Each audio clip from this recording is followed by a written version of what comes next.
بسم اللہ الرحمن الرحیم. ناظرین السلام علیکم. YouTube news channel Kharian gazette میں ہوں گل بخشان. کھاریاں کے شب و روز.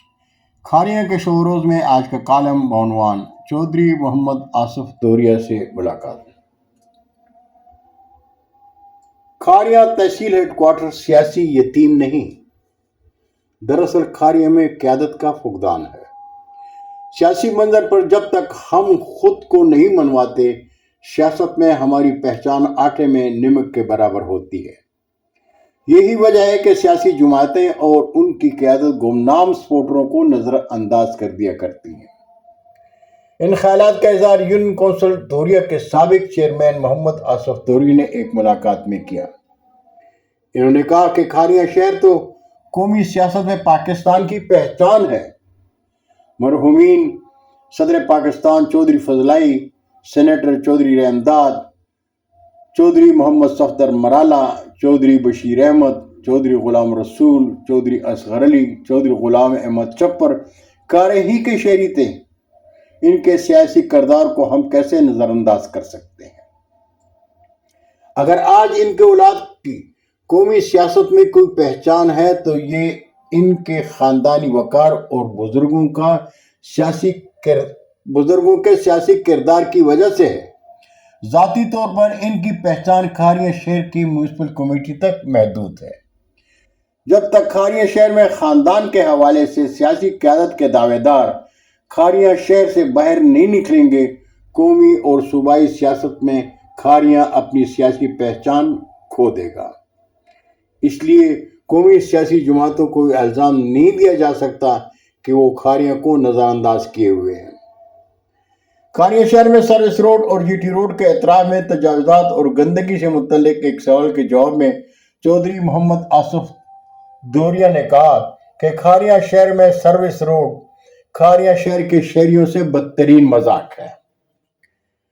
حکومت نے شہریوں کو بہترین مفاد کے لیے بڑی گرانٹ دی، لیکن گرانٹ لینے والوں نے حکومت اور شہریوں کے اعتماد کو دھوکہ دیا. ہم کسی بھی صورت میں اس سے سروس روڈ نہیں مانتے. کھاریاں میں سروس روڈ کھیتوں میں وہ بلکھاتی پگڈنڈی ہے، جہاں رکاوٹ آئی پگڈنڈی کا رخ موڑ دیا.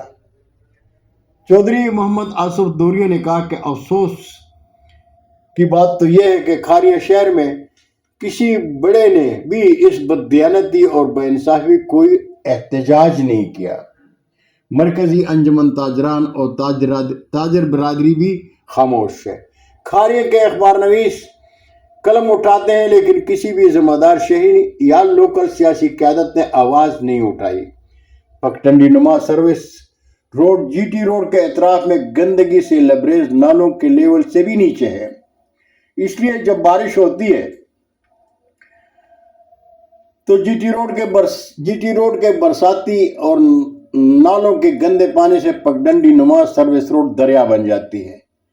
کھاریاں شہر میں سروس روڈ کے نام پر شہریوں سے کیے جانے والے مذاق پر جس قدر بھی افسوس کیا جائے کم ہے، لیکن کھاریاں کے بڑے خاموش ہیں.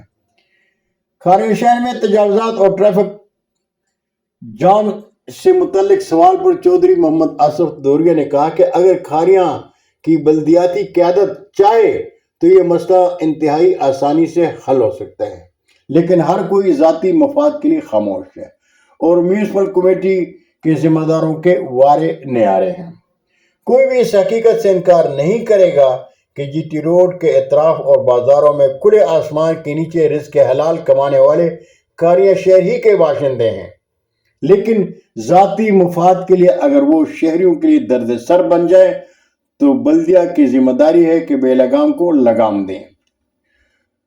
چودھری محمد آصف دوریا نے جی ٹی روڈ اور ڈنگا روڈ کے سنگم پر ٹریفک جام کے مسئلے پر کہا کہ کھاریاں کا قدیمی جنرل بس سٹینڈ آج کی ٹریفک کے لیے ناکافی ہے. بس بے کے اندر اور باہر موٹر سائیکل رکشاؤں کی بھرمار ہے. بس سٹاپ کے داخلی راستے میں فروٹ فروشوں کا بازار ہے. مختصر سے بس سٹاپ میں مسافر گاڑیوں کے لیے سٹاپ کی گنجائش نہیں ہوگی تو وہ سٹینڈ سے باہر ہی کھڑی ہو جاتی ہیں، جس کی وجہ سے جی ٹی روڈ سے ڈنگا روڈ اور ڈنگا روڈ سے جی ٹی روڈ پر آنے والی ٹریفک چوک میں جام ہو جاتی ہے.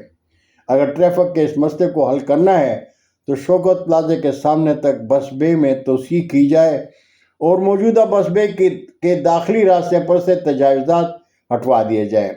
انتظامیہ کے لیے یہ کوئی مسئلہ نہیں، لیکن شہر کے ذمہ دار خاموش ہیں، اس لیے اگر شہریوں کو کوئی اعتراض نہیں تو انتظامیہ کو کیا پریشانی ہے۔ بہت شکریہ ناظرین، زندگی نے ساتھ دیا تو برقی رابطے میں پھر ملاقات ہوگی۔ جاتے جاتے ایک بار پھر درخواست کروں گا کہ میرے چینل کو سبسکرائب کریں، دوستوں کے ساتھ شیئر کریں اور چینل کی گھنٹی ضرور بجائیں۔ اجازت چاہوں گا۔ اللہ ہم سب کے پاکستان کا حامی و ناصر ہو۔ پاکستان زندہ باد۔